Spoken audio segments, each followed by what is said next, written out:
Welcome to this session of Keep Your Head Above the Water, the East African Resilient Challenge. I hope you're all doing very well. So as you come in and as we wait for the others to be brought in, there is, I hope you can see my screen. There is a question there. But to answer that question, please go to www.menti.com.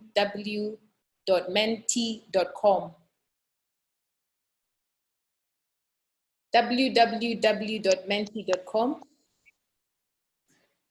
And when you get there, you will be asked for a code. And our code for today is 311434. And then tell us, what word describes your favorite mood?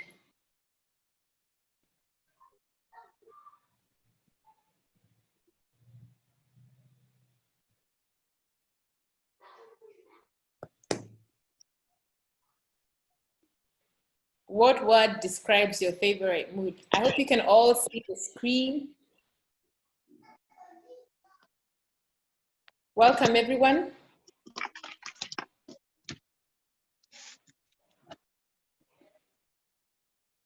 As you come in, please do go to www.menti.com and using the code 341434, please give us a word that describes your favorite mood. Alive. Someone has said alive.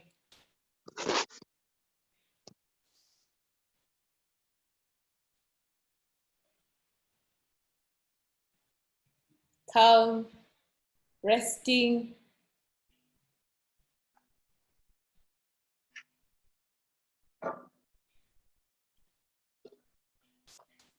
Let me also put in mine.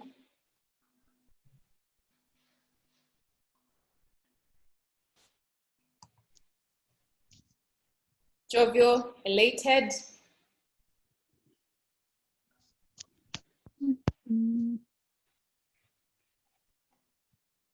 Reserved, productive,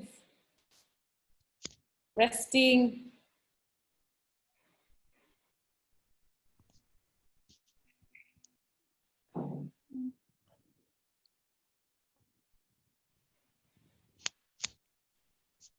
contented.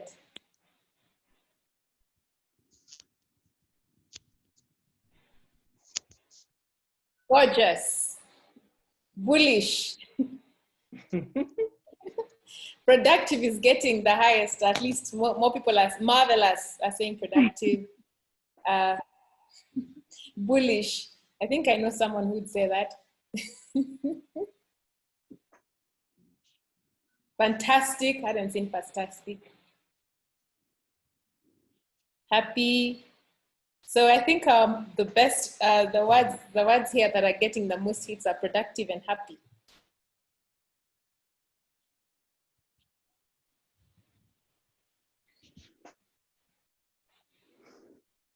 Okay, let me thank you again. I think we can stop that exercise and start our session. I think we have everyone in right now. The words are still coming in. And to welcome you again to this session this Thursday evening called Keep Your Head Above the Water. And this one we are talking to young people and talking about what it's kind of like been for them, and also strategies that we can use to, keep up, move forward, be productive during COVID-19. So I'll start by introducing Josephine KIMAI. Josephine KIMAI is a lead consultant with Vital Solutions Africa, and she's a learning and development specialist with over 20 years experience in leadership positions. She supports individuals and teams to unlock their potential in leading, managing, and inspiring their teams. And she's also very, very passionate about young people. Not to mention, she's also bilingual. She speaks French very fluently. Welcome, Josephine. Thank you. Thank you. I'm glad to be here. We're glad that you're here. The next person I will introduce is Vicky. Vicky Mukiri. Vicky, you're here? Yeah, yes. no. Yeah, no. Hi, Vicky. Hi. Vicky is a Genos coach and consultant. She's also a trainer of trainers, and she is a profiles consultant working in the area of psychometric assessments. And she's also likes working with young people. And a fun fact about her is she's very passionate about salsa. She teaches salsa Oh, dancing. yeah. So welcome, Vicky. Thank you, Vicky. I'm delighted to join you guys, and I'm happy you guys have turned up to have an amazing conversation. Okay. And last but not least is Wilfrida. Wilfrida Wairimu. Hi, Vicky. Hi, how are you? I'm Wilfrida fine. is a Genos coach and also facilitator, and she's a talent acquisition expert, and she loves reading about the digital space, all the way, I think, from Kilifi. Welcome to this session. Okay, thank you very much. So we're glad to have you all.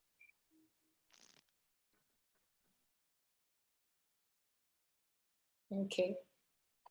So I want to start off this session with you, Josephine. And as with each session, we start by really wanting to understand what is the science behind emotions and what has research found for the audience.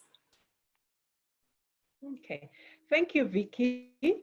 As we look at the science of emotions and what research has found, I'd like us to look at this strange situation that has come upon us in this season, and that is COVID-19. And we realize that we are facing something we've never faced in our lives before. This is something that has never happened. It's a strange one. It has hit us, and as a result, a lot is happening in our midst. So let's look at us, the young people, look at what is happening as far as work is concerned, some of the home situations are concerned. And what we have is that COVID-19 has brought about a lot of emotions that sometimes we didn't even think we had. All of a sudden, we are finding that we are anxious, we do not understand fully what is happening or do not know how exactly it's going to affect us. So as young people, you're looking, today you have a job, we don't know for sure if tomorrow we'll have a job. That on its own is also causing a lot of stress. We are worried. There's a lot of fear going around. Yes, will I be able to take care of myself? Will I be able to take care of my family? Do I have a future? What exactly is going to happen? As a result, sometimes we also feel very disempowered, feeling uncertain. We started the year, we had goals for the year, we had a lot of things that we actually wanted to accomplish in 2020, a new decade. And then all of a sudden, everything has been thrown out of the window. We are so uncertain. Now, when we have feelings like these, and young people do have feelings like this, and not only young people, I believe this is something that has affected everybody. So all of us are basically going through this. How does this show up? How do we behave? So we find sometimes we are being reactive.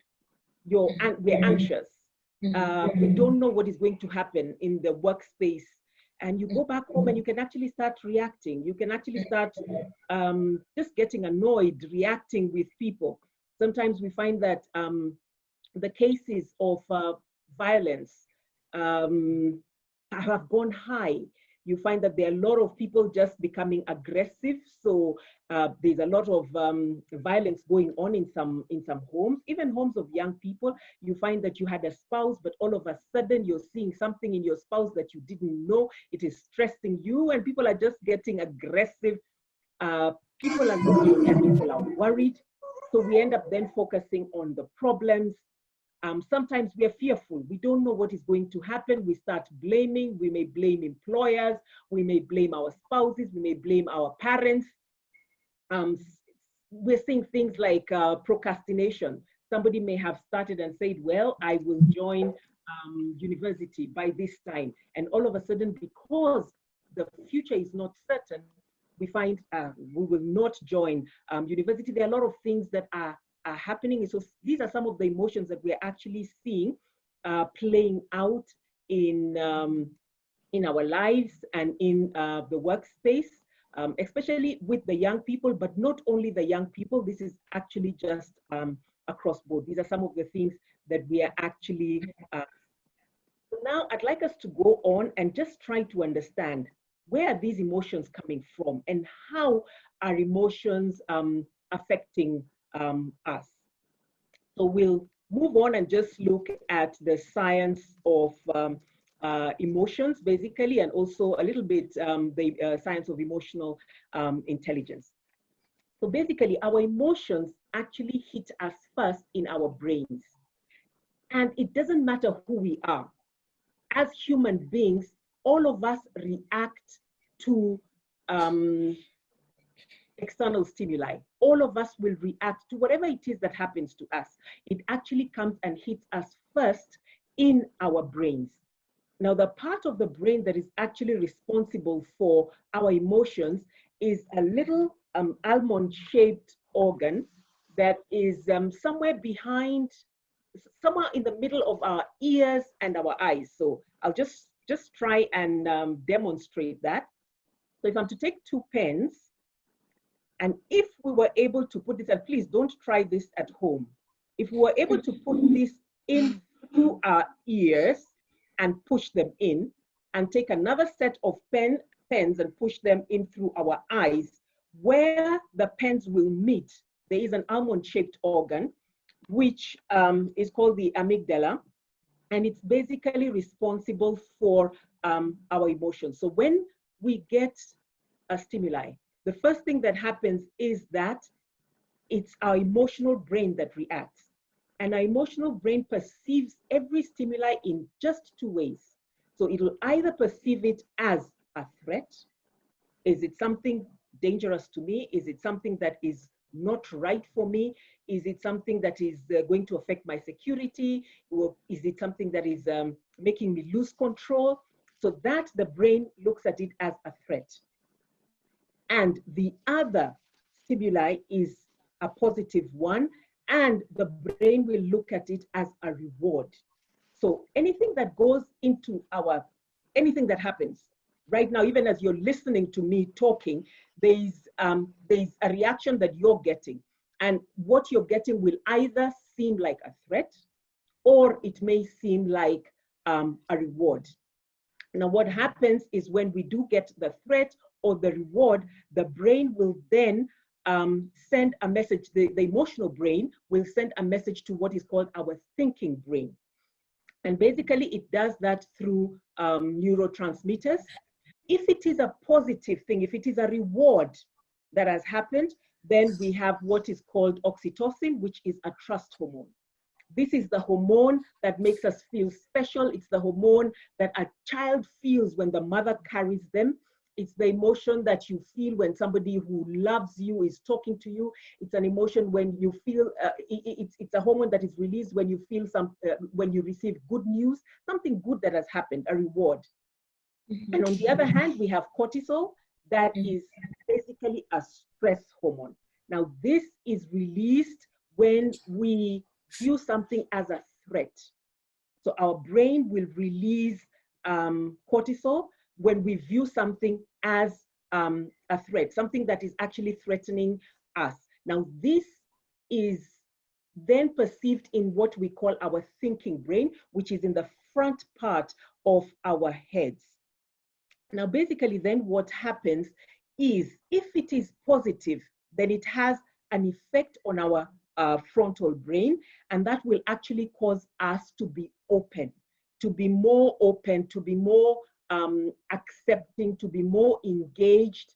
And then if it is a negative emotion, then it will actually affect our thinking brain negatively.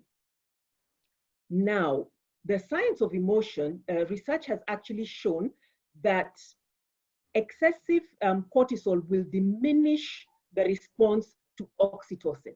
What am I trying to say? For example, when you're very stressed, even if you meet with somebody who is let's say your spouse, you love them, you cherish them, they know you, they understand you, and they're telling you something good. You are not in a position, when you're very stressed, you're not in a position to actually respond to the positivity in them. You'll actually even stop them and tell them, wait, let me talk to you later. Let me deal with what it is I have to deal with right now, because we have excessive cortisol in our systems. So then how does this affect what we do? How does this affect us? So research has been done, and you can actually confirm this, that when we have stress, everything that we do in life basically is to actually either minimize danger or maximize rewards. That is what our brain is always trying to do. So when we have rewards, when we have a lot of rewards, our minds become open.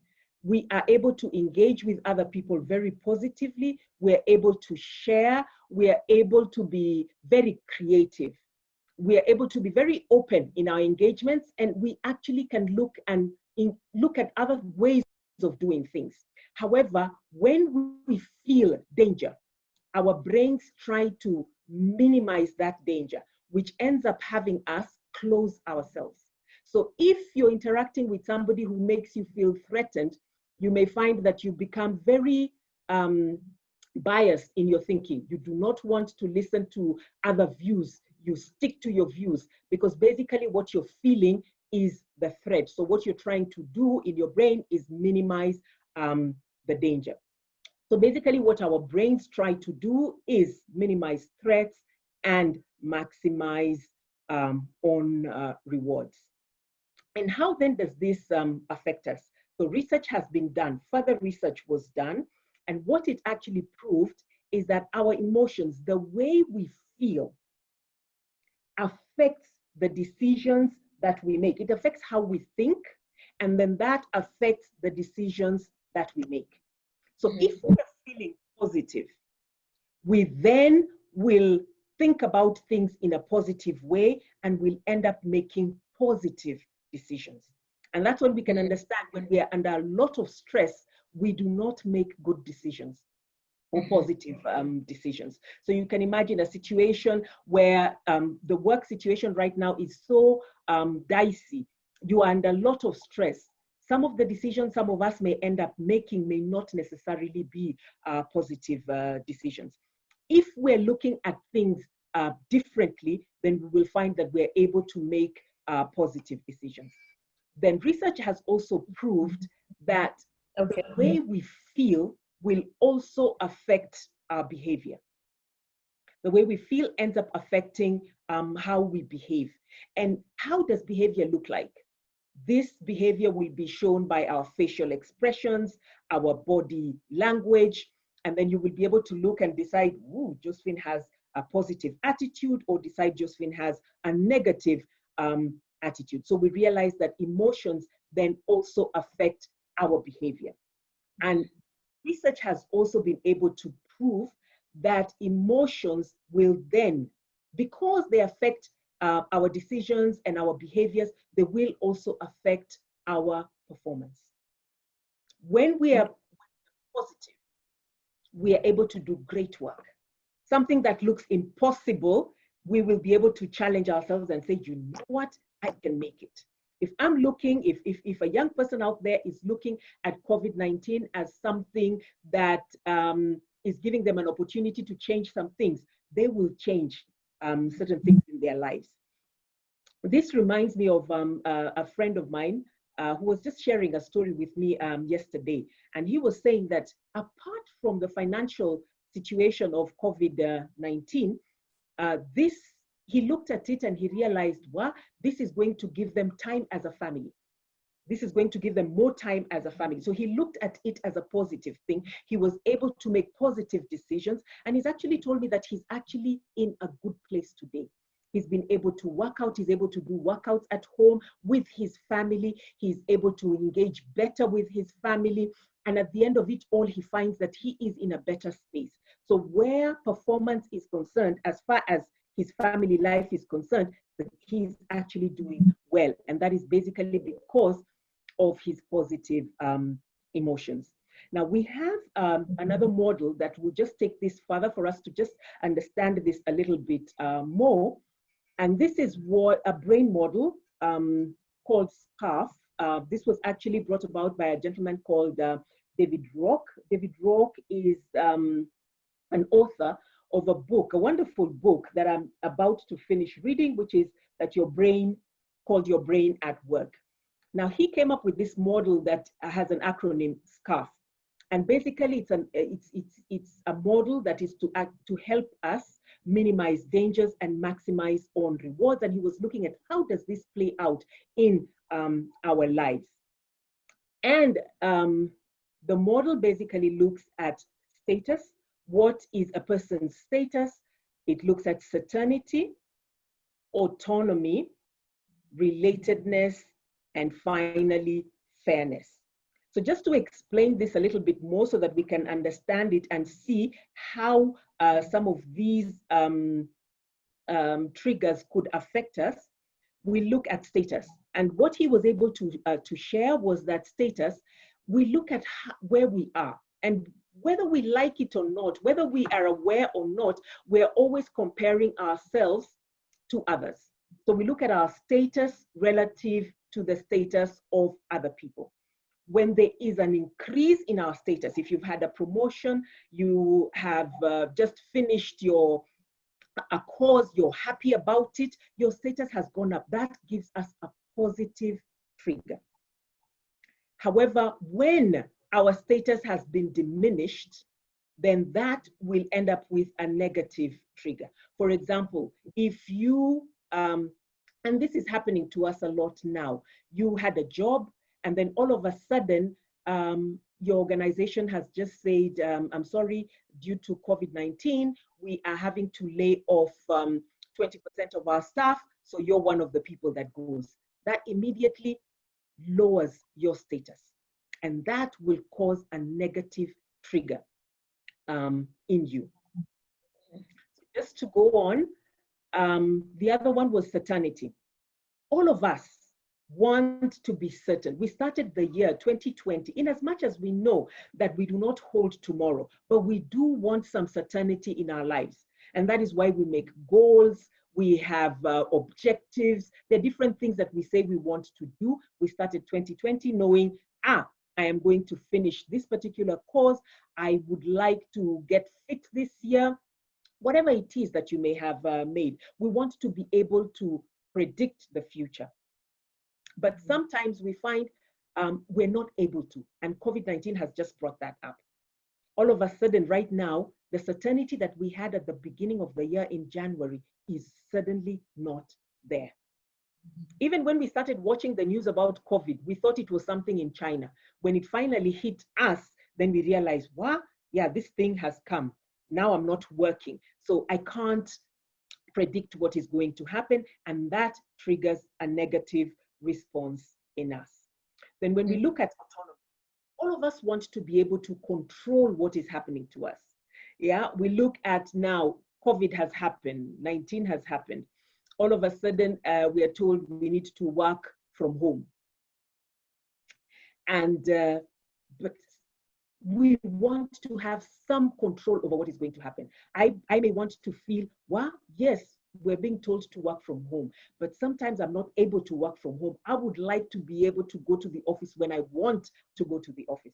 So we find that autonomy is affected. And when it is affected, when we can't control everything, when orders are being given to us, like the little marionette there, when we feel we don't have any control over what is happening to us, the result is a negative trigger. When we can control what is happening to us, it is a positive one. So it is a reward. So that is also another thing that would be affecting us at a time like this. Then we have relatedness. All of us want to feel like we belong. I'm just trying to imagine the young gentleman I was talking to yesterday. He plays basketball and he's a very good basketball player. And that is something that he enjoyed so much. So every week, like 4 times a week, he met with his buddies and they played basketball. And that gave him a lot of joy. And that gave him a sense of belonging. It gave him a sense of connection. Now, all of a sudden, he's told he can't. He has to sit at home and basically, is it quarantine or distance, social distancing? Then you find he's losing the sense of belonging and the sense of connection. So this can actually bring a negative trigger when we feel we're not belonging. Another example could be you're working with a team and then all of a sudden you have been removed from one team to another team. And you don't even know everybody there. That can also give you a negative trigger before you now learn how to cope with it. So we all want to be able to feel like we belong, we connect, we are a part of a group. And the last one is basically a sense of fairness. All of us would love to be treated fairly. If, for example, right now with COVID-19 happening, if your organization said that everybody is going to get a pay cut, but then you realize you're getting a 75% pay cut, somebody else is getting a 25% pay cut, you end up feeling you were not treated fairly. And that will actually bring about a negative trigger. So basically, this is how SCARF goes about to just explain more about what we go through and how we perceive it and how it affects us. And as we go along, my colleagues here, Frida and Vicky, will continue to share. And we also have Derek and Mary who will be able to just chip in and actually just we'll together then see how does this affect us? And especially as young people, how do these values affect us positively or negatively? What Vicky? All right, thank you very much, Josephine. I guess what we are asking ourselves is what kind of cases or how do we relate this back here? And I want to ask Frida. Frida, are you there? Frida?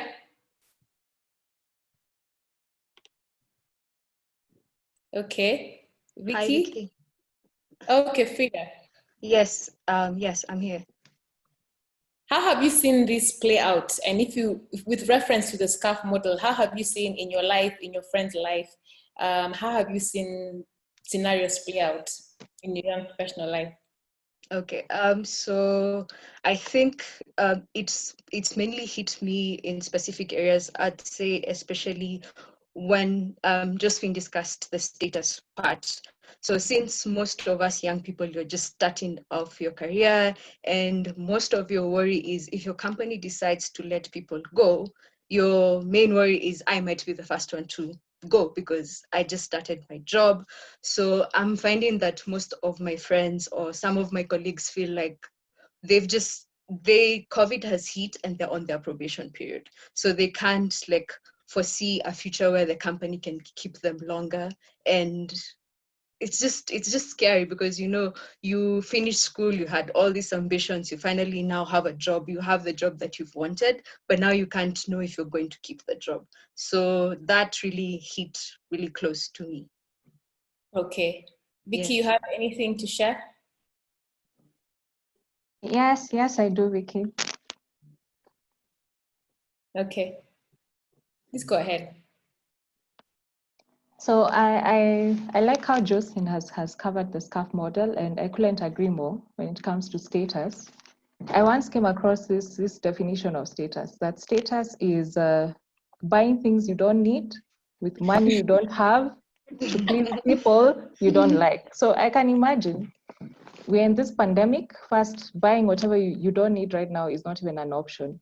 Things are so thick, things are hard, Then money you don't have, we don't have that money. I can just imagine, for example, we are constantly singing and pleading with the government to somehow put measures and somehow plea with landlords, for example, to cut off rent, You know, there are people living on their deposits right now, to tell you the truth. Situations are dire, and that does affect their status. And yeah, as Josephine had put it, it releases this stress hormone, cortisol, and just brings a lot of chaos in the family and in the workspace. Yeah. Okay. Anything you want to add, Derek or Mary, if you're there?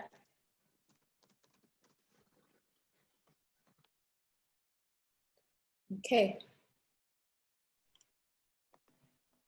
I think I could also say, yes, Derek? Yes, thank you for that. I'm really sorry I couldn't find the unmute button. I should know better. Josephine, you did an excellent job breaking down the neuroscience of emotions. And thank you for your contributions, Wilfrida and Vicky. The SCARF model, I think, is very relevant with what not just young people, but all of us are going through with these unusual times. I just want to go back to what Josephine was talking about in terms of how our brains process information and moving from a negative emotion to a positive emotion. So the event that occurs, COVID-19 has occurred, our brains internally, so that event is an external event, but our brains internally, we can choose to control whether that particular event is going to trigger our amygdala and then obviously affect our thinking brain, and then a decision to, you know, behave in an unproductive manner. But the way to do that, and especially for young people, since this is a session that is mainly geared towards them, is to have this awareness once our emotional brain has been triggered. And part of this awareness is finding a way to express how we feel. And particularly as a young person, maybe our emotional vocabulary is stunted, or it's not wide enough. And so we don't know quite how to express what we are feeling. And instead we act out. Become, you know, young people who might become confused, suppressed, and I'm, you know, putting myself in that group of young people, you know, but being able to create this emotional vocabulary.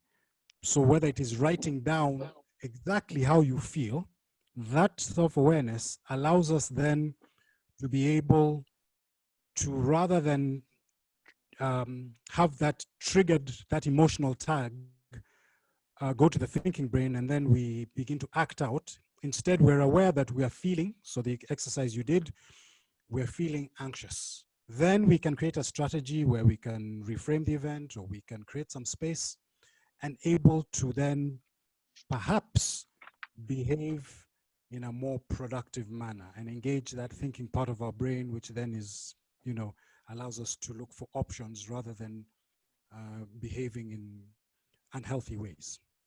I hope that makes sense. Yeah, it makes sense. Actually, I think that's part of the reasons of, and Josephine, thank you, and Derek also, thank you very much for explaining that. And that's why you need to understand what perhaps is happening at that particular time, because if you can assign a meaning, I was watching a webinar yesterday and it said humans are creatures of assigning meanings. We want to assign meanings to events, we want to assign meanings to things that happen to other people or to us. And so if you can assign a reason why you're reacting that way, then you'll then start sieving out, why am I feeling threatened, or why is this emotion suddenly popping up? And it could be a simple matter of you're scared of your boss. That's a status problem right there. And you don't know how to approach them because you perceive them as more important in the hierarchy of things. And so that is where when you start thinking about it, is where your emotion is being triggered from. But I want to go briefly into the emotional intelligence competencies and why those are important also when you're beginning to understand what your triggers are. So at Genos, we talk about self-awareness as being one of the foundational elements of emotional intelligence. So we talk about, are you aware? Are you aware of how your feelings, your moods and emotions? And what kinds of data are they giving you? What motivations do you have? And then are you aware of other people's feelings and emotions and where they're coming from? are you able to tap in and understand what their body cues might mean, or when you're speaking to them, what reception you might be getting depending on where they are? Then are you able to speak up about situations? How authentic do you come across? Can you speak up about problems? Can you talk about them openly? Can you then use, if you have sufficient data about you as a person, your emotions, and sufficient data about other people, can you then use that to be able to make more effective decisions? And so when you start tapping into the awareness of you and the awareness of other people, then how then do you start adopting strategies to self-manage? And I think self-management sits right where resilience sits.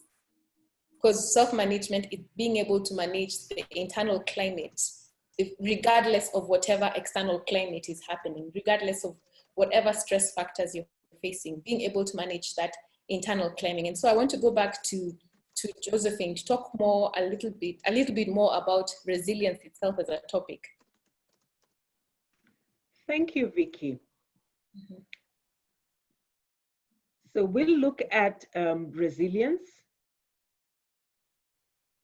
and we'll start, I'll just start by asking, so what is, oops, okay, 1 minute. What is resilience? As I find my slide, I'll start by asking ourselves, what is resilience? I don't know what you see as resilience,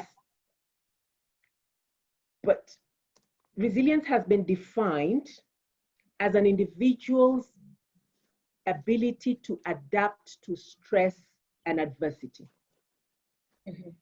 How are you able to just bounce back from a negative experience back to your normal state of functioning? And resilience is not even a trait that you actually, or an ability that you have or you don't have. Everybody does have some form of resilience, and we can develop it. So it's not something that some people have and some people don't have. All of us have a level of resilience, and all of us can actually work on it. So how do we enhance? How do we work on enhancing our resilience? Resilience is basically enhanced by what we do, the activities that we do that will actually help us have good physical and mental health. Yeah, levels may differ between different people, but we find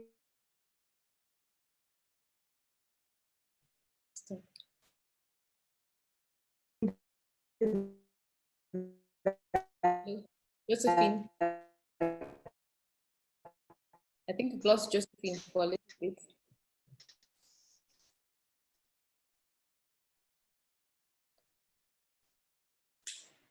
Okay, I think we lost Josephine. Must be a technical hitch. Technology, when you need it sometimes. Yes, Derek. Sorry, Vicky, I was just going to jump in. Perhaps we can get some feedback from the audience, particularly on this topic that Josephine is talking about, resilience. So the definition of resilience is there. She talked about bouncing back, but perhaps I'd like to, oh, is that her coming back? I think she has to know. Yes, Josephine, sorry, we lost you there for a minute. Yes. Yeah. Yeah, so you can just imagine the negative trigger. Wait, what? Yeah, so you can just imagine what I was going through. So Yes. can you see my screen now? No, you have to share it again. Okay, let me get there. So we were asking the audience to share, probably in the chat group, about what their experience with resilience possibly has been, because you've given such a good definition of what resilience is, bouncing back, learning to navigate through stress and adversity. And just before you came, Derek, I think you were sharing something. further on resilience? I was just going to ask the audience Okay, yes. for what either resilience means to them, or perhaps what have been the roadblocks or the barriers to resilience. In other words, what are you Yes. struggling with to become resilient, to be able to bounce back? What perhaps are the things that, particularly the young people in this session, what they perhaps is making it difficult for them to develop resilience? Because there are roadblocks to resilience, and that's, I believe, what Josephine is going to talk about when she talks about enhancing resilience. Yeah, please put your comments in the chat group or questions, and as Josephine goes on, we can answer this. Josephine, go right ahead. Okay, thank you. I believe you can see my screen now. Yes, yeah, so what I was saying is that resilient people do experience negative emotions. So it's not that they don't experience the negative emotions, they do. However, they are able to just balance the negative emotions with positive ones, and they're also able to make effective responses to their emotions. So they're able to manage their emotions and actually turn the situation around. So it's not that they do not experience them, they actually do. So when we are looking at enhancing resilience and just understanding resilience a bit more, we then look at the competencies that are actually important as far as resilience is concerned. And the first one we have is self-discipline. So how disciplined are we? And I'd just like to go back to what Vicky had shared earlier when she was saying that this is where you buy things you don't need with money that you don't have. Yeah, so you're looking and you're wondering, if you do have self-discipline, you will not buy what you don't need. And you will not, you'll actually be disciplined about how you approach things. So yes, COVID-19 is there. Yes, we need to stock, but you will be very careful. If you're disciplined, you'll be very careful about what it is you will actually stock. Then the next one that we will share is self-awareness. And like Vicky had also shared earlier, self-awareness is also one of the main competencies that we look at when we're looking at emotional intelligence. How aware of yourself are you? Are you aware of yourself? How aware of yourself are you? Do you really know yourself? Do you understand yourself? Because the more you're aware of yourself, you are aware of what triggers you, the more resilient you can actually become. So this is another competency that we need to look at as we are looking at resilience. Empathy is another one that we need to look at. So as a young person, do you understand what, for example, the CEO of the organization is going through right now? Are you able to put yourself in their shoes to actually understand what they are going through? Maybe even in the home front, you may be a spouse, somebody's wife. Are you in a position to understand what your spouse is going through? Their job is threatened. Are you able to understand? Are you able to put yourself in their shoes and actually understand what it is they're going through and how they're feeling, and actually understand that this may be why I am seeing them behave in a particular manner? So are you able to empathize with others? Then the next one is authenticity and vulnerability.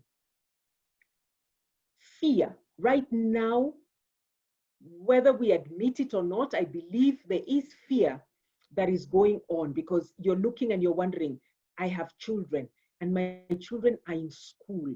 Will I be able to pay school fees? Will my children be able to finish school? My child they're just about to go to baby class. Will my daughter be able to go to baby class, for example? Even being able to just admit, are you able to then tell your spouse, you know what? I don't know what's going to happen right now. I am fearful, but I have to have faith that things will turn out differently. How authentic are you able to be? How vulnerable are you going to allow yourselves to be so that people can actually understand you. The more vulnerable you can be, the more authentic you are, the higher your resilience would be.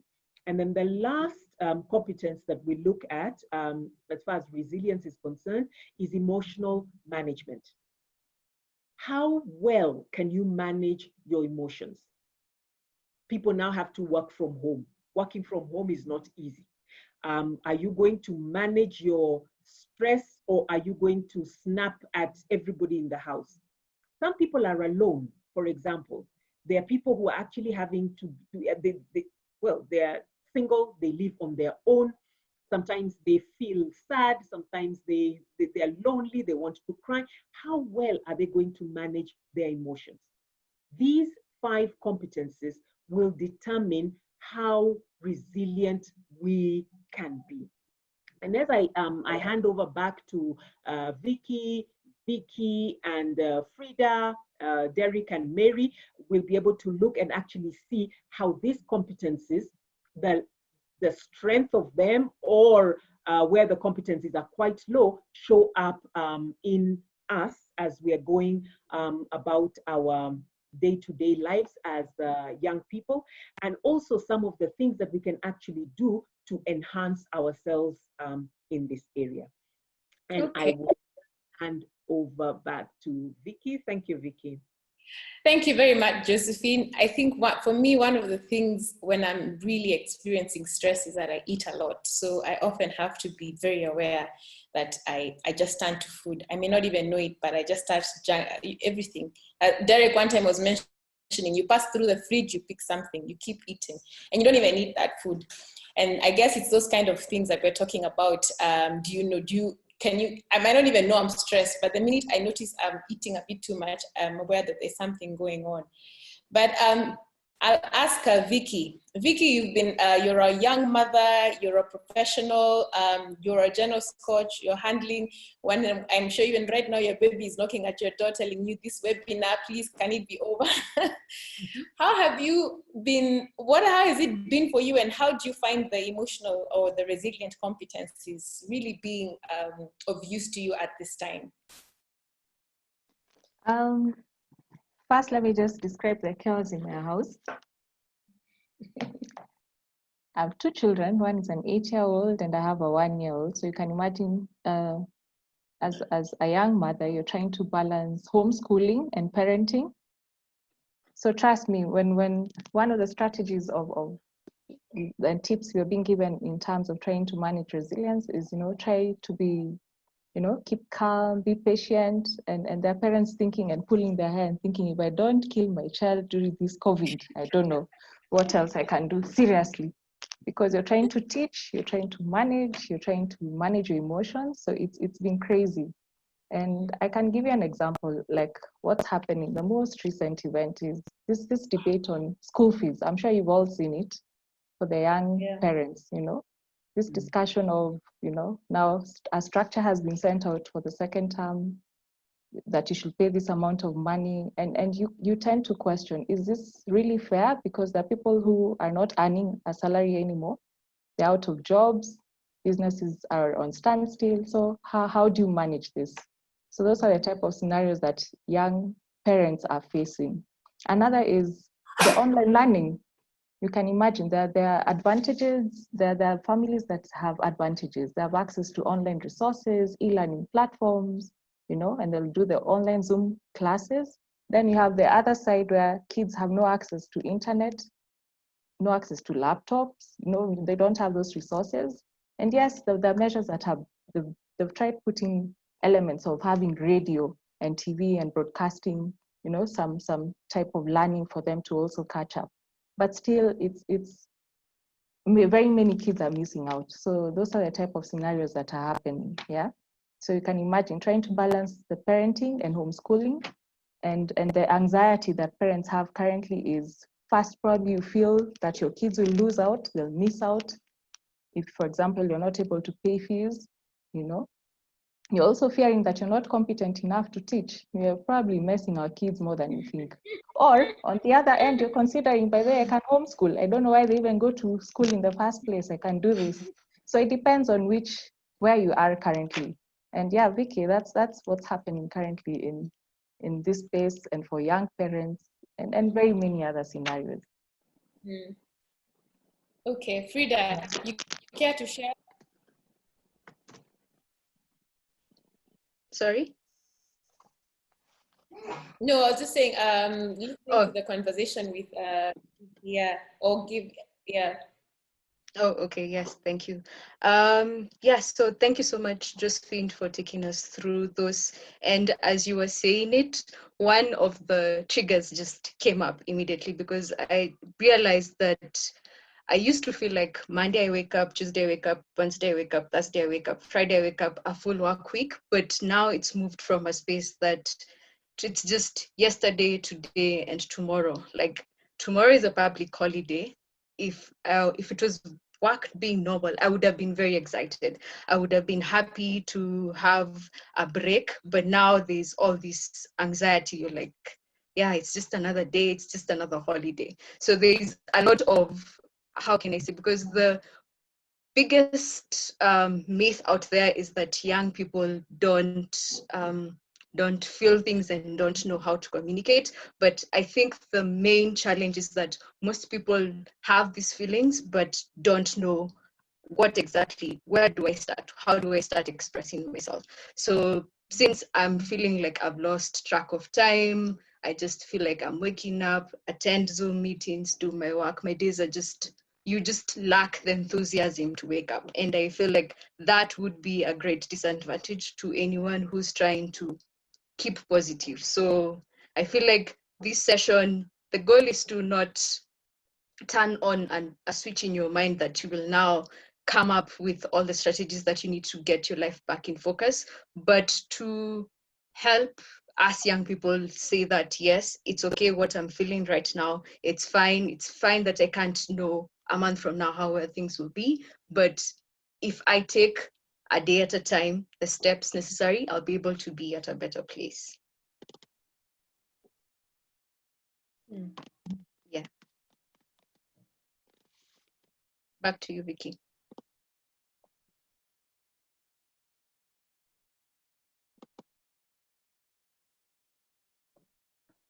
Hello? Okay, please continue. Hello? Sorry, did we have another technical hitch? And was it Helena? I'm sorry, my screen froze. I didn't know if I should continue speaking or it's Vicky. Back to Vicky. No, it's okay. Please continue.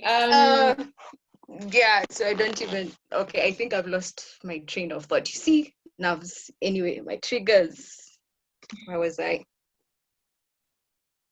Okay, yeah. So I think at this point, like my own experience, I am that kind of person who has, like, let's say, a savior complex. Right now, like, if one of my friends tells me they've probably have lost their job, my first thing is I need to fix their CV. I need to send them all the jobs that I see. I need to do this and this. I need to jump on this. So I feel like during this time, as Josephine has said, empathy is very important. But at the same time, empathy does not mean being a fixer of everything. It just requires you to understand, be in the person's shoes, and then from there, think about being there to listen to them. So if your friend like texts me and tell me I might be losing my job, I should not jump onto the case on, I want to solve it now, I want to solve it now. I saw a job here, I know someone here, I can refer you to, all that. It's just the importance of empathy is just being there, understanding someone, and be ready to help them when you can. Okay. Yeah. Okay. Vicky, you'd like to share on some of the strategies you have found? Yes. Yes, I was struggling to tell you, unmute me. As a young professional, again, we've discussed about the children, we've discussed about the workplace, and I'm no relationship expert, but we must discuss about the spouses and partners kindly. Because we are currently experiencing something called cabin fever. where you're stuck with your spouse or partner in the same environment for a chronic period of time. So you can imagine the chaos that is happening in the home and how you're driving each other nuts. And also on the other side, you have to also consider what Josephine said, that some who are single and they're probably feeling also lonely and isolated. So you can also imagine what they are going through. So it's funny how I read an article where it was viewing these two different scenarios, where you have the spouses and partners wishing they were single at this particular moment and during this pandemic. Yet they're also being told, consider the single people and how they feel isolated and lonely, and they would have liked to share the emotion and what they're feeling and express that, so that they don't also end up having mental issues. And that also leads us to discussing even individuals who've been quarantined. Can you imagine how much anxiety, fear they've faced? And can you even imagine how they've had to reintegrate themselves back to the workplace, back to their homes, how that has been happening? You see even how guys have stigmatized someone who's been quarantined. I'm sure one of us knows maybe someone personally who has gone through that. So also managing those type of emotions and anxiety for that certain type of group of people is important. So even the strategies that we share should be very applicable and simple, and something that you can actually practice daily. And Vicky, I like how you said sometimes when you eat a lot, I do that when I'm highly stressed, the emotional eating. So I found myself baking a lot. I've maximized recipes on YouTube. Man, I think I'll just start a bakery after COVID, because just baking, the family is enjoying, but I've put on pounds, I've put on weight. So you end up emotional eating. And I like how Josephine really brought it out that you really need to be self-aware, and you should be able to catch those type of reactions and those type of emotions and how you're reacting to those emotions early if possible. But that's only possible if you're self-aware and very open and vulnerable about what you're going through. Yeah. I think what I'm hearing you say is there's all these things happening around us, and you can't even quantify the scenarios, because they're each to his own. There's so many of them, but an acute development of your own self-awareness as a young person, what's triggering you, why is this happening? I also think once you're self-aware and you start realizing that you're actually going through a phase, a stressful period for you, and understanding what is actually making that happen, whether it's loss of job, whether it's loss of income, whatever it is. I mean, God knows, people have had to move offices, people have had to move back home. But I also believe that the first step is also that acceptance, the acceptance of, when they say that serenity prayer, that accept the things that you can change, and accept those you can't change, and God help you, and have the courage to know the difference, or is it the wisdom to know the difference? So, and it's not easy, I know, but I think it's also with accepting, this is where I am, because your circumstances can't change, but you can change you. You can move back home, you can move to shags, you can change your lifestyle, you can stop buying, but you cannot change the things that you can't change. Maybe Frida, you'd like to share some more about what you've also been doing to someone in fact has said one of her main stress triggers is a lack of routine. Yeah, a lack of routine from work, home, work, hang out with friends, and now it's just, as you said, today, tomorrow, and the other day. Maybe you can share some of the strategies that you found useful for you and your friends, being to just establish a sense of normalcy for yourself. Okay, yeah. Yes, thank you so much. So I'd say that it used to be much easier when you had a 9 to 5 p.m. job, but now, and this was a suggestion actually from my younger brother. I don't think he's here, but thanks, Mike. So he told me to take your day and just divide it into chunks. So you know when you want to have breakfast, when you have to want lunch, and when you want to have dinner. So what I have found effective during this time is just don't, like, your normal to-do list might not necessarily work, because you might be finding yourself that you have much less work. For example, in my case, at my current workplace, we're not hiring. So most of the hiring that we had to put on hold, and now we're more focused on internal projects. So my day looks like I am working on 2 projects and that's it. In between, I have my check-ins with my teammates, I have my check-ins with my supervisor. But other than that, I have found that my time has suddenly freed up as much. But I think what I have found to be much more effective is just dividing your day into chunks. So for example, in my case, I know I am a recruiter, and with everything that's going on digital and everything, one of the major platform that needs to be current and up to date is LinkedIn. So I realized that I am a recruiter, I am busy looking at people's profiles out there, but I realized if I look at my own profile, it's not meeting the expectations. So it's just, this time is more of looking back at where you are, like at your career wise. So what are the projects do you currently have? And what can you do to plan out your day? You need to realize, when do you prefer working? When do you work best? Are you much more creative and more productive in the morning? So should you put your major work then? And if you're in the evening, maybe it's working past 5 o'clock. I've seen some people do that. So, but I also can't ignore the fact that some of us might not necessarily have jobs. So you might been told to go on leave, and you'll be wondering, so what are my next steps? How do I ensure that I'm still productive and still making good use of my time? I would say this is the right time to change how you show up online. So I can remember during the emotional intelligence training, Derek said something that stuck with me. Emotional intelligence is a science of how you show up. So I know most of us, when it comes to Facebook, Instagram, TikTok, name it, your profile speaks to who you are truly. But when it comes to your professional life, you might not necessarily have been showing up the right kind of way.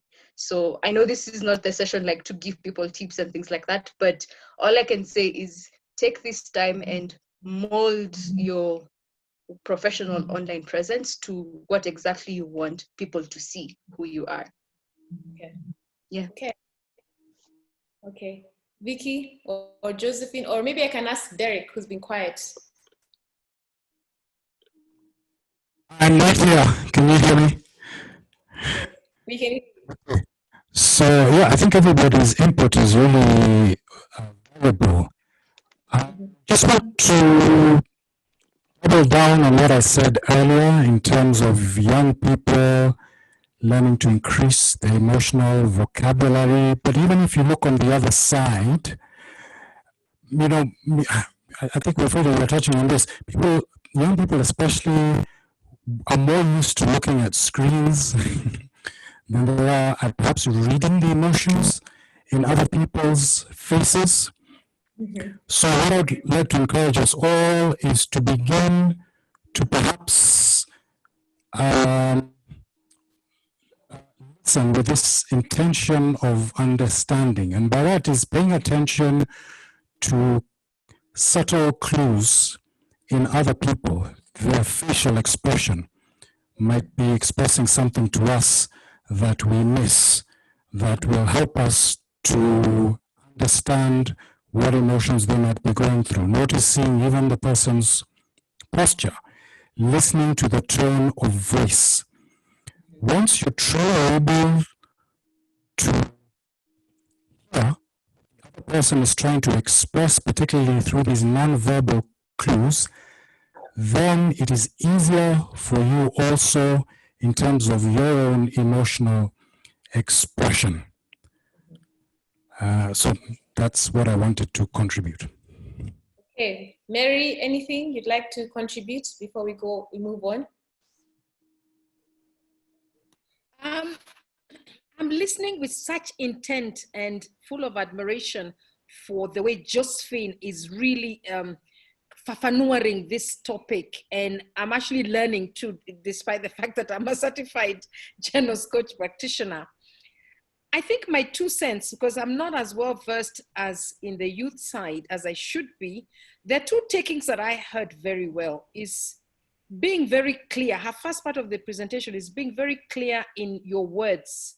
because they trigger a response, positive or negative, in somebody's brain. So to me, it became clear that manage your words, what you speak, particularly for my 24-year-old, my 20-year-old who I'm living with now, and sometimes they do things that irritate me, and then I go off, and to understand that it produces a response in their brain and how I make them feel, therefore their behavior and how they respond. So I'm responsible for that. The other one is something that you told us at one of this webinars, coaching sessions on emotional intelligence, is that we've got to be gentle with ourselves. My favorite all-time song always is the Destirata for, 30 years now. So that idea of self-acceptance and just that idea of being gentle with yourself. What I've seen of young people, all the way 20s, 30s, even their 40s, because I'm that much older, is that this generation is very sharp, very fast. They multitask, they have different careers, they're doing 3, 4, 5 things. I think it's just be patient with yourself. You can't accomplish as much as you would like to or would want to. Just forgive yourself and know it's not possible, and say, fine, I'm able, sometimes I don't want to get up, I wouldn't get up, I'm nocturnal. So just be gentle with yourself and pace yourself. Don't have as high expectations, I need to do this, I need to do that. You don't, it's a different time. Just plan yourself and say, I didn't do what I meant to do yesterday, I wasn't as disciplined, I didn't have these lists. Pace yourself, be gentle with yourself, and accept yourself. Be aware you can't do everything, because that will really lead to better emotional health. When we get to my age, we understand that, what you thought is important is not that important. That's why I like what Vicky said and others. Just have a few things that are important and be gentle with yourself. That's what I would say. Okay. Yeah, be gentle with yourself is a big one. Be self-compassionate. Look back and actually see what you've been able to do. Despite everything, you've managed to do something. There's something you said yesterday about coaching. I think it was you, about rephrasing, asking someone to put it, or like as if you're asking someone. So when you find yourself sometimes in a place where you're a bit flustered, sometimes I find it useful to take the other side and counsel this person who's Vicky from another perspective, and tell him, it's not that bad. Then I'm like, no, but it's that bad. And assuming that I'm a friend, what would I tell myself? Yeah, at that particular situation. I see one of the questions here, and maybe either you, Mary, or Josephine, or even Frida can answer. Having or creating a routine to working from home is very difficult, especially when there is a child in the house.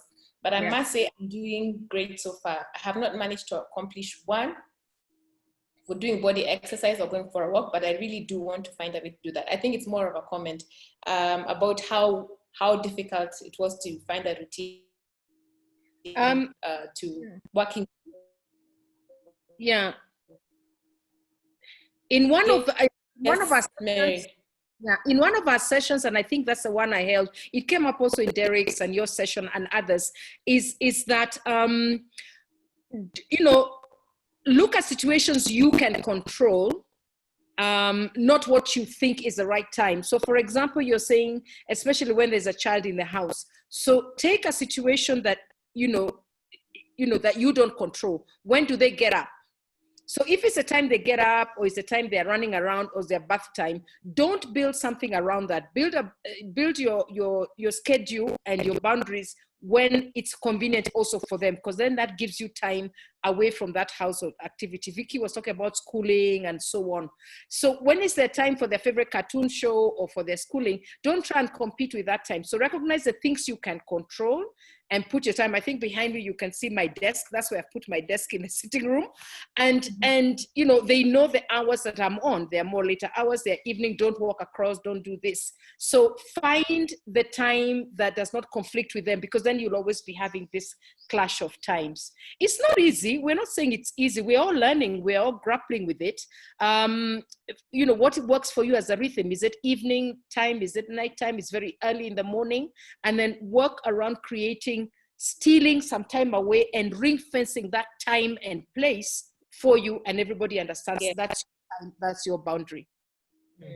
Okay. I think we're running a bit out of time. Yes?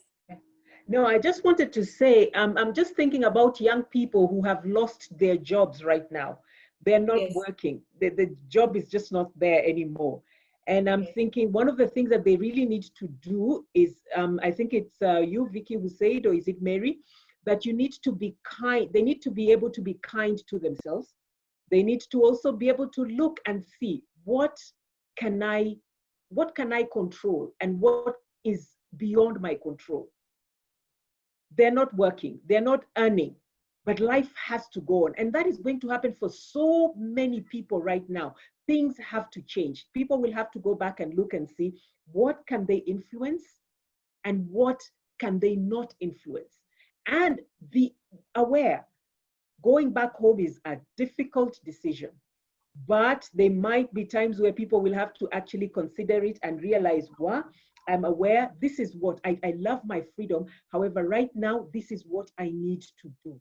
These are the things I need to do. I need to actually just be able to, like Mary was saying, appreciate myself and just accept who I am and the situation I am in.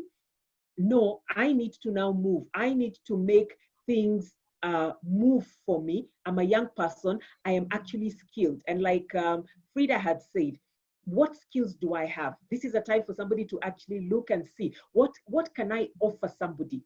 How can I repackage myself? What can I do? I may not be able to get another job. What business can I do? Things have changed now. What can I do?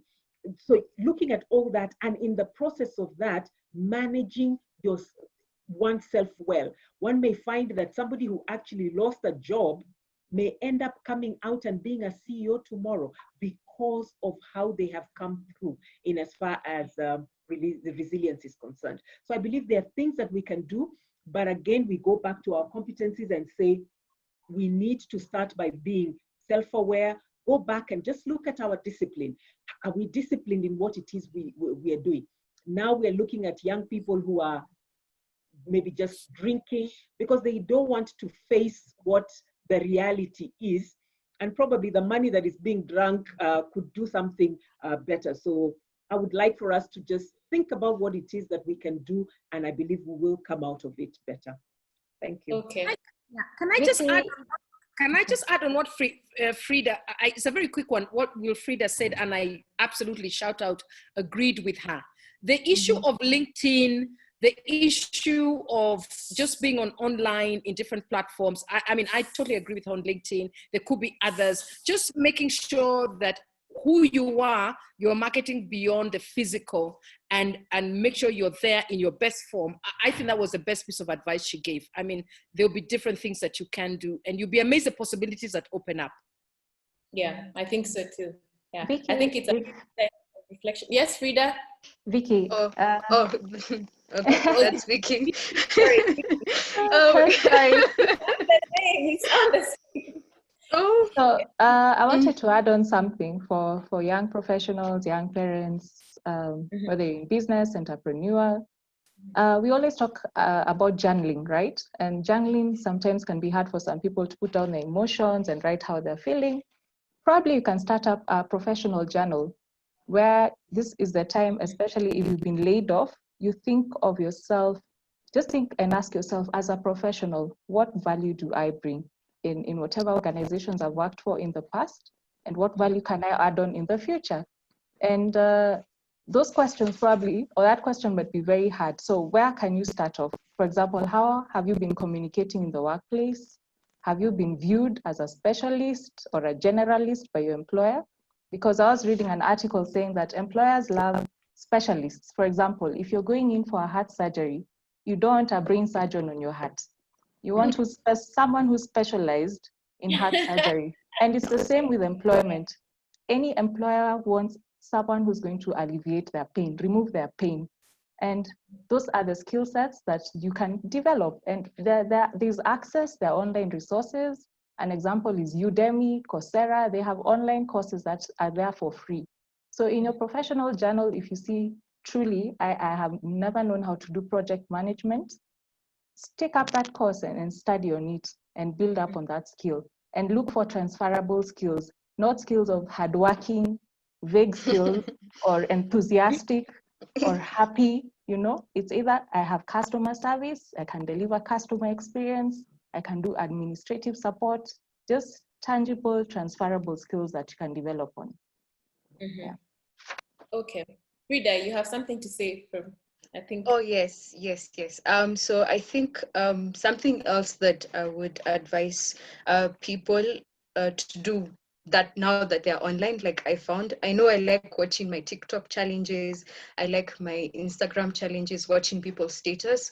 So I stumbled upon something called the Global Citizen. So this is a collective of people from around the globe who are just working towards to eradicate poverty, but currently their focus is what can you do towards COVID-19. So I can say, like, when you're online, so just instead of just spending so much time just watching TikTok challenges and just enjoying laughing and seeing the distractions, you can also do things online that contribute better. So there's Global Citizen, there's Extinction Ends Here. So there are various initiatives that you can take up on, which is just as simple as signing a petition, reposting an interesting post. So because I've seen a lot of, I can see Mount Kenya, I think from Mukiri. I wish that was true, but yeah.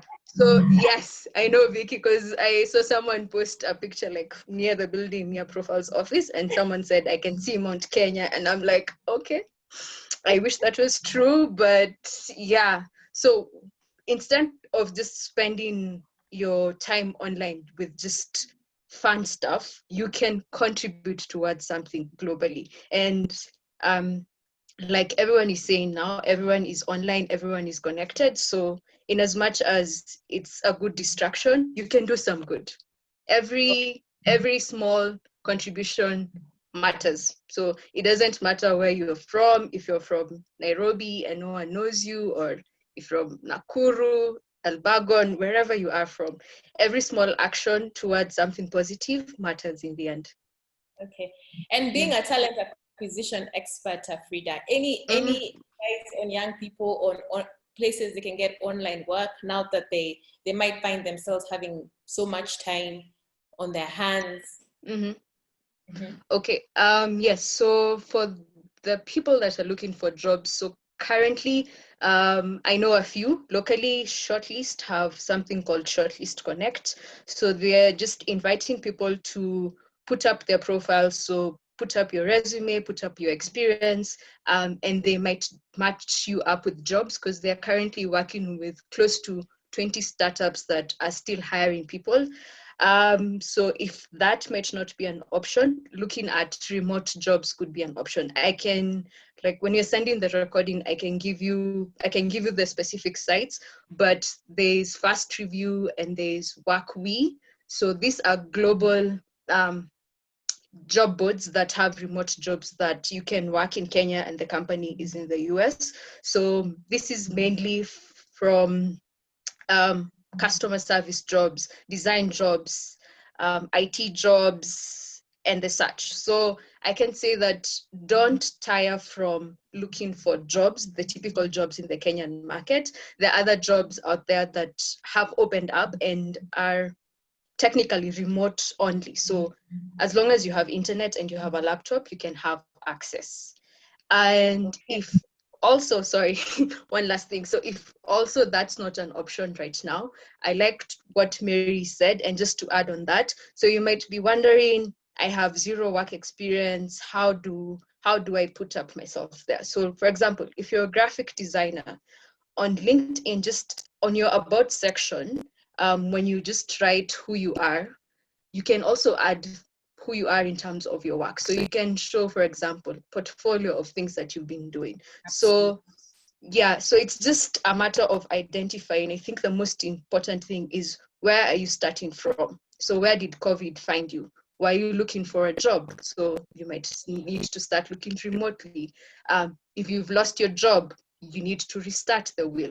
If you weren't ready for a job, you need to be ready for when the jobs now open up. So I think it's just a matter of just identifying where you're starting from. Okay. I think what you're saying is pay attention now. How you're sending, what we're sending out to the world. Someone put it for me some time back very well, and it's called your digital suit. So like the way you wouldn't show up for an interview with, just dressed just like that, you always make an effort. Then you need to make sure that your digital suit is also like, as tip-top as you'd show up. A comment from Catherine Tolle, one of the coaches, is for parents with young children in managing your own routines and working from home, creating routines for the children is also very important, as that helps manage disruptions and manage your time better. So I think that's a really important one, Catherine. Catherine, you'd care to share more on that? I think you're here.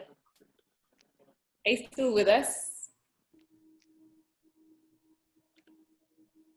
Let me see if Catherine is here. Catherine, Sorry, are you there? the unmuting took forever. Okay. No, sorry. My internet is very unstable. That's why my video is off. But what I was saying about young children is, they have homeschooling, they have lots of things they're doing, and you also need to work. So having schedules for them and activities that you line up for them, so that then you know that for the next 1 hour or 2 hours they are doing this, or for the next this period they're doing this. It also helps you get blocks of time when you can focus and be able to then figure out how you can take breaks to still be able to monitor and see what they are doing, because then otherwise you'll have constant interruptions. You'll have to constantly stop what you're doing to address something that they are doing. So being able to create routines also help, although I realize this is difficult for children who are below 3.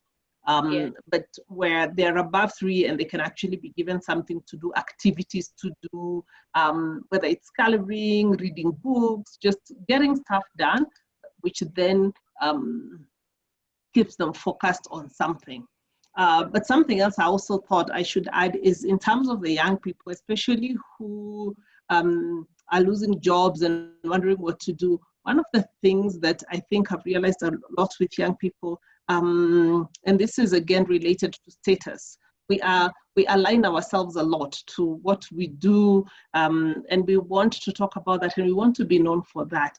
But I like something that Brené Brown, who is one of my ultimate favorite authors, talks about, is just being vulnerable to tell people this is the space I am at, and asking for help when you need it, because that's one of the things we don't ask for. A lot of times we don't want to ask for help because we don't want to be seen like we don't have it all together. So having the vulnerability to be able to say, this is where I am at, I need help, or this is where I'm at, or I don't know how to do this, can I get help? I think it really helps, because then you will always get somebody who's willing to help. It's rare that you'll ask for help and somebody that is not willing to help. So reaching out to people, reaching out to even all the people who sometimes you may feel are intimidating, and just being able to say, I need help here, could you help me?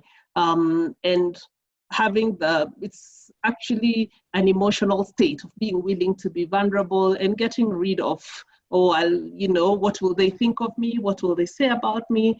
Just getting rid of that and being able to just say, ask for help and be willing to admit, this is where I am at, what can I do? So that's what I wanted to add. I think that's pretty spot on. Asking for help is a really big thing, because we don't have the answers most of the time, and even as young people, we need support. And hello, Vicky. I think that's where I was saying now stress gets to that level. The oxytocin. Yes, Derek, you're still there. I was talking about how if you don't speak to people, how that stress can actually cook in you, and then you stop seeing the possibilities. And what we're trying to do is move from that realm of pain, if for lack of a better word, to the realm of possibilities, seeing things and opportunities. Derek, I think I'll allow everyone to say one final thing before we close. We have about 10 more minutes left, and any questions you might have, please post them on the chat. Yes, Derek. So I was going to talk about the emotional climate or the emotional culture of organizations. Well, how about the emotional climate or the emotional culture of a family? And one of the things I've seen is where this family created almost a document that helps sort of have a conducive environment. And so everyone went and they wrote down, you know, exactly, you know, how they feel, the behaviors that foster those feelings, and even guidelines for preventing and managing strong emotions or strong feelings. And then they put that chart up, they put it on the fridge, and then the family worked together to establish this sort of common goal and hold each other accountable when, whether it was the parents or the young people, behaved in ways that were counterproductive, so that they could create this positive emotional climate or culture within that house. I thought that was a brilliant idea. I read it somewhere.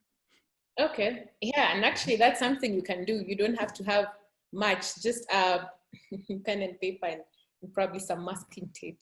I'd like to invite Vicky to say her last, just your parting remarks as we close this session. Thank you, Vicky. Thank you. I'm delighted to have joined this conversation. My parting shot is I like how Catherine has contributed to also, you know, developing a routine for children. And I came across social emotional learning as well for children. It's not all about academics for them, but it's also important for them to learn how to manage their emotions and all these skills that we've always desired to teach our children, you know, self-control, problem solving. I think this would be a best time to develop and hone those skills on our children. Then finally, let's stop being crisis junkies like myself, watching CNN, BBC, Mutai Kagwe does not give us enough. You're everywhere. You're on Twitter, name it. You're trying to gather all the information. All these things about social media distancing is real and it's important. It doesn't mean you completely distance yourself. You might be going into another lockdown and you have no idea, but at least have moments where you can check in, either morning, evening, choose a time that works for you, but don't stay there the whole day in your pajamas, in your clothes, just absorbing all this information. It's not really helpful. So let us just try and be productive at this time during lockdown, during this pandemic, and let's come out better version of ourselves. Okay. Frida? Yes. No, I'm here. Yes. I think for me, I would say is so many webinars are happening, so much content everyone is gathering, and I feel like post-COVID, you will have gained a lot of information and a lot of strategies. I think my parting shot is just have a follow-through plan.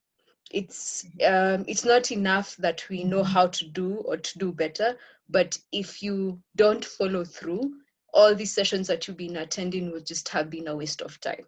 So that might mean you finding an accountability partner. So this can be someone, not necessarily your friend, or perhaps it's your friend or your best friend. It's just someone who you can trust within your circle to tell them, okay, so I have learned this and this things, and I want to do this and this.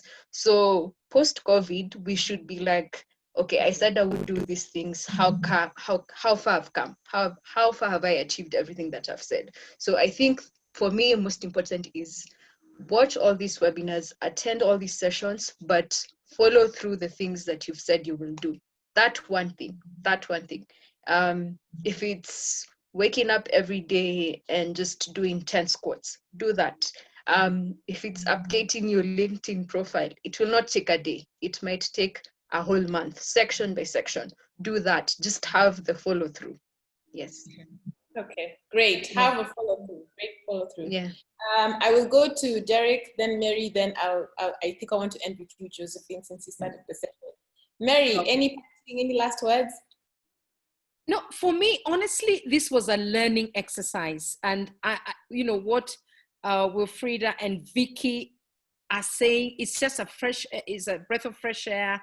And it's, you know, that's why they say there's cross mentoring, there's reverse mentoring.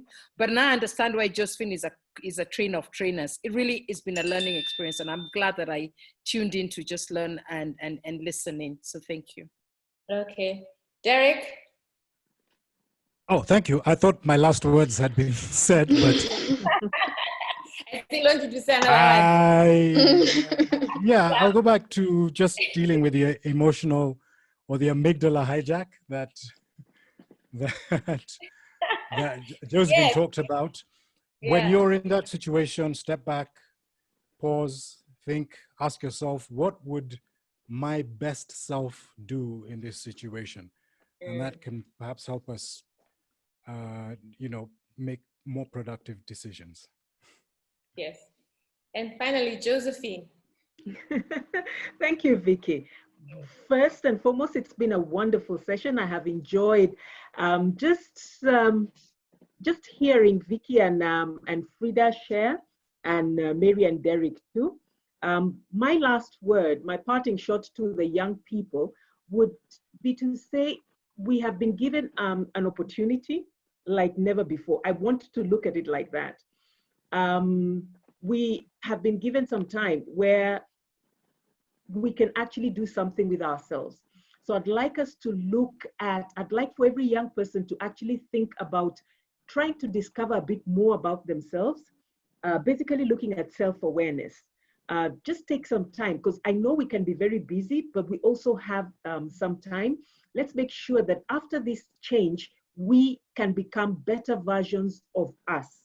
So if we could take some time with ourselves, just become more aware of ourselves, learn a bit more about the things that trigger us, learn a bit more about ourselves and what it is we can do about it, so that by the time this season, because it will pass, yeah, I do believe that it will come to pass and you and I will be there. But let the version that will be there be a better version, because we have learned something about ourselves. And as Frida says, we have put to action the things that we committed to put to action. And I will end by saying, never give up. Never, ever give up. Just make it happen. Just be resilient. Let us bounce back and make it happen. Whatever it is you want to, past COVID, you will be able to make it. Thank you. Yeah. Okay, thank you very much, Josephine. Thank you very much, Vicky. Thank you very much, Frida. I've listened to all of you. I've also learned so much, especially one of the key takeaways is that thing for savior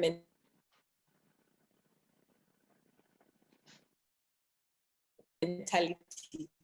Just put such a boundary to that. At this particular situation, you might also want to save everyone. Very valuable and very patient with how you've taken us all along. Thank you, Vicky. I know there's a young kid somewhere knocking on the door. Thank you, Frida. And thank you, Mary and Derek, for showing up and supporting us. And also thank you very much, Catherine Tolle, for putting in a word or two. And to everyone who has actually had time to come. We are carrying out a survey, a general survey of how you actually feel during this time. And there's a link that we've shared on the chat called Emotional Climate Index. And all we want you to do is just log on, click onto, you'll find a set of questions, just answer them to the best of your ability. And we just want to find out how people are really feeling at this particular time. And when you do that, we'll share the results once we send you the email with the links that Frida is going to share, and any other material. I think we should also share a bit about Brené Brown. I love the way she talks and her books as well. And then also information about our upcoming webinars should you be available to attend. Thank you, everyone, and God bless you. And we look forward to seeing you some other time. Thank you. Thank you, Vicky. Thank you, Vicky. Thank you. Thank you, Vicky. Thank you, Frida. Bye. Thank you, Vicky. Ella. Thank you, Josephine, as well. Yeah.